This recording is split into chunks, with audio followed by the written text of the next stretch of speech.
ദൈവത്തിൻ്റെ അതിപരിശുദ്ധ നാമം വാഴ്ത്തപ്പെടുമാറാകട്ടെ.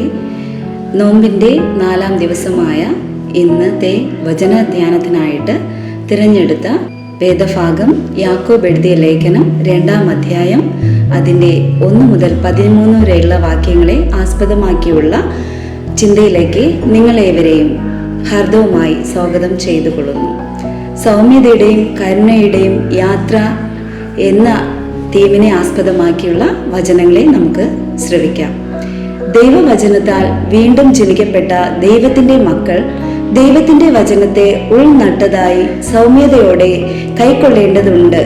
സൗമ്യത ബലഹീനതയല്ല, ഉന്നത ലക്ഷ്യങ്ങൾക്ക് വേണ്ടി ക്ഷിപ്ര പ്രതികരണങ്ങളെ നിയന്ത്രണത്തിൽ സൂക്ഷിക്കുന്ന മനോഭാവമാണ്.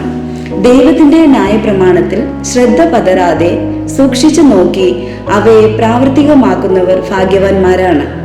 ലോകം അതിൻ്റെ മാനദണ്ഡങ്ങൾക്കനുസരണമായി നിർവചിച്ച ഭാഗ്യ അവസ്ഥയല്ല, ഗിരിപ്രഭാഷണത്തിൻ്റെ നിർവചന പരിധിയിൽ വന്നു ചേരുന്ന ഭാഗ്യ അവസ്ഥകളാണ് ഉണ്ടാകേണ്ടത്.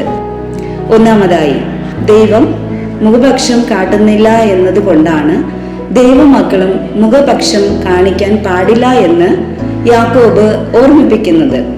യേശുക്രിസ്തുവിൽ കൂടെ വെളിപ്പെട്ട ദൈവസ്നേഹം ദരിദ്രരെയും പ്രാന്തസ്ഥിതരെയും തിരഞ്ഞെടുത്ത മാർഗമായിരുന്നു. ലോകമാനദണ്ഡങ്ങൾ നിയന്ത്രിച്ച് ഭരിക്കുന്ന ഈ ലോകക്രമത്തിൽ ചിലരെ തള്ളിക്കളയുന്നതിനോടുള്ള ദൈവിക പ്രതികരണമായിരുന്നു ആ ദൈവിക തിരഞ്ഞെടുപ്പ്.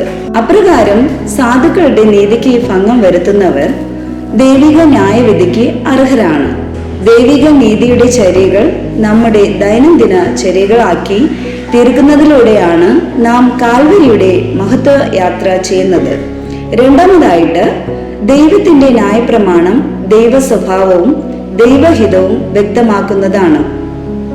ഈ ലോകത്തിൽ ദൈവഹിതവും ദൈവ സ്വഭാവവും പാലിക്കപ്പെടുന്നതിനാണ് ദൈവിക നിയമങ്ങൾ തന്നിട്ടുള്ളത്. അസംഖ്യമായ ഈ ദൈവിക നിയമങ്ങളെ ദൈവത്തിൻ്റെ സ്നേഹ നിയമമാകുന്ന രാജകീയ നിയമത്തിൽ സംഗ്രഹിച്ചിരിക്കുന്നു.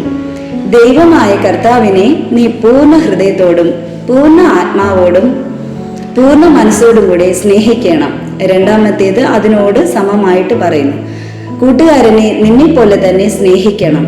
സകലരുടെ മേലും ഒരുപോലെ സൂര്യനെ ഉദിപ്പിക്കുകയും മഴ പെയ്യ്ക്കുകയും ചെയ്യുന്ന കർത്താവ് മുഖപക്ഷം കാണിക്കാത്തവനാണ്.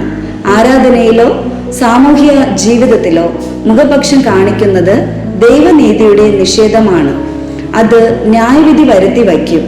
പ്രായോഗിക കാരണങ്ങളാലും സഭയുടെ പദ്ധതികൾ നടപ്പാക്കാനും അനീതിയുടെ ധനത്തെ അംഗീകരിക്കുന്ന സഭാ ജീവിതത്തിലുള്ള താക്കീതാണ് ഈ തിരുവചനം. മൂന്നാമതായി, സ്വാതന്ത്ര്യത്തിന്റെ ന്യായപ്രമാണം ഇതായിരിക്കെ ന്യായവിധിയുടെ മാനദണ്ഡം ഇതാകുന്നുവെന്ന് വിശ്വാസികൾ തിരിച്ചറിയേണ്ടതുണ്ട്. കരുണയാണ് ന്യായവിധിയുടെ ഭീകരതയിൽ നിന്ന് വിടുവിക്കുന്നതിനുള്ള മുഖാന്തിരം. നീതിയും ന്യായവും പ്രവർത്തിക്കുന്നത് യഹോവയ്ക്ക് ഹനനയാഗത്തെക്കാൾ ഇഷ്ടം. എളിയവന്റെ നിലവിളിക്ക് ചെവി പൊത്തിക്കളയുന്നവൻ താനും വിളിച്ചപേക്ഷിക്കും, ഉത്തരം ലഭിക്കുകയില്ല. കരുണയുള്ളവർ ഭാഗ്യവാന്മാർ, അവർക്ക് കരുണ ലഭിക്കും തുടങ്ങിയ വചനങ്ങൾ ഇത്തരുണത്തിൽ സ്മരണീയമാണ്. കരുണ ക്രിയാത്മകമാകുന്നതാണ് ആവശ്യം. കരുണ പതിതനെ അപ്രകാരം തന്നെ സൂക്ഷിക്കുന്നതിനല്ല, അവന്റെ പതനത്തിൽ നിന്ന് ഉയർത്തിവിടുന്നതിനാണ്. മുറിവേറ്റു കിടന്ന അർദ്ധപ്രാണനെ എഴുന്നേൽപ്പിക്കുന്ന കരുണയാണ് ദൈവം കരുണ കാണിക്കാൻ മുഖാന്തരമായി തീരുന്നത്. ആ കരുണയാണ് ദൈവിക രാജകീയ നിയമത്തിന് പ്രായോഗികതെന്ന് നാം അറിയുന്നത് അഭികാമ്യമാണ്. പതിതന് നേരെ കരുണയുടെ കരം നീട്ടുന്ന ശുശ്രൂഷയിലൂടെയാണ് ദൈവത്തിൻ്റെ രാജകീയ നിയമം നിവർത്തിയാകുന്നത്. പ്രാർത്ഥിക്കാം. ദൈവമായ കർത്താവെ, ചടുലമായി കരുണ കാണിക്കാൻ ഞങ്ങൾക്ക് കൃപ നൽകണമേ. കേവലം ഭിക്ഷ നൽകുന്നത് പോലെയല്ല, ദരിദ്രനോട് കരുണ കാണിക്കുന്നത് ഉത്തരവാദിത്വമായി കാണുവാൻ കൃപ നൽകണമേ. മുഖപക്ഷം കാണിക്കാതെ ദൈവത്തിൻ്റെ രാജകീയ നിയമം അനുസരിക്കാൻ ഞങ്ങൾക്ക് സഹായിക്കണമേ. ആമേൻ.